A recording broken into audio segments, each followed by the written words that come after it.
Hi, how you doing? I want to elaborate a little bit more on that question that I just asked about who or where do corporations get their money? And since they get their money from consumers, which includes poor people, middle class people, rich people, all of us, that means that we are the ones who are paying corporate income taxes. You raise corporate income taxes and we pay more corporate income taxes.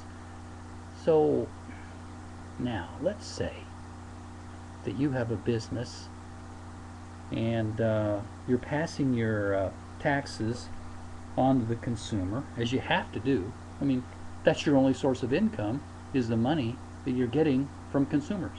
So you have to pass those expenses on to the consumers.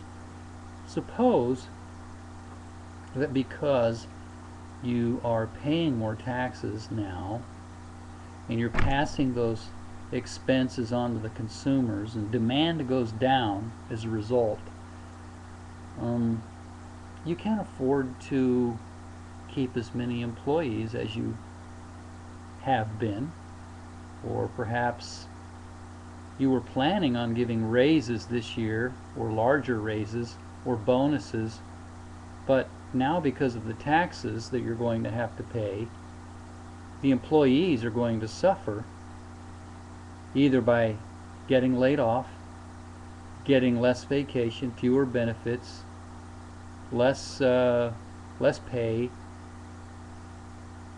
or whatever.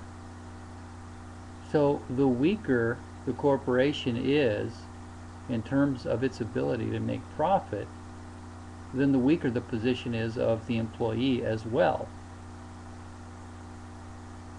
So this idea that the Democrats have of making the rich pay their fair share, they're not paying anything.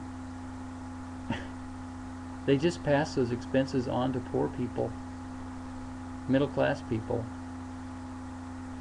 and all of us consumers out here. So it's a dumb idea. It hurts consumers, it hurts employees, it hurts the businesses, and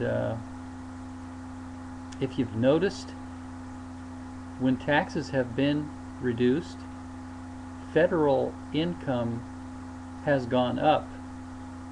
Now that is counterintuitive, because you think that if you raise taxes that federal income should increase because now the businesses are paying more money. But you see, that's a very kind of a narrow way of looking at things without taking the entire system as a whole and thinking about what impacts raising taxes will have on the business and on the economy and on workers and on prices. So if you look at it as a whole, raising taxes on businesses is only going to hurt the people you don't want to hurt.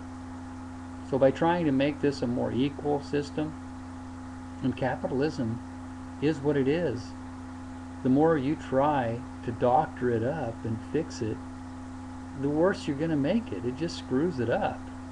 I mean, socialism's been tried in other places, and the root of socialism is the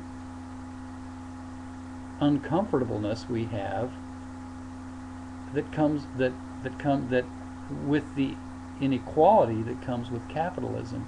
With capitalism, yeah, you're right. I mean, some people are making more than other people. That's an inherent characteristic of capitalism.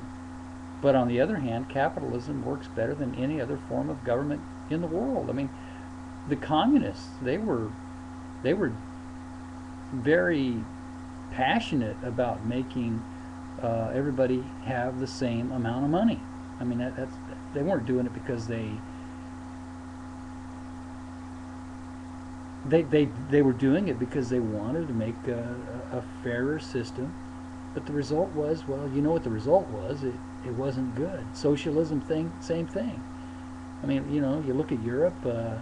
Europe, their economy is not as strong as ours. The Democrats are always talking about the fair share, the rich paying their fair share. But since only 20% of the richest people in America pay 80% of the federal income tax, aren't they already paying their fair share? How much do you want them to pay? Would you like them to pay 100%?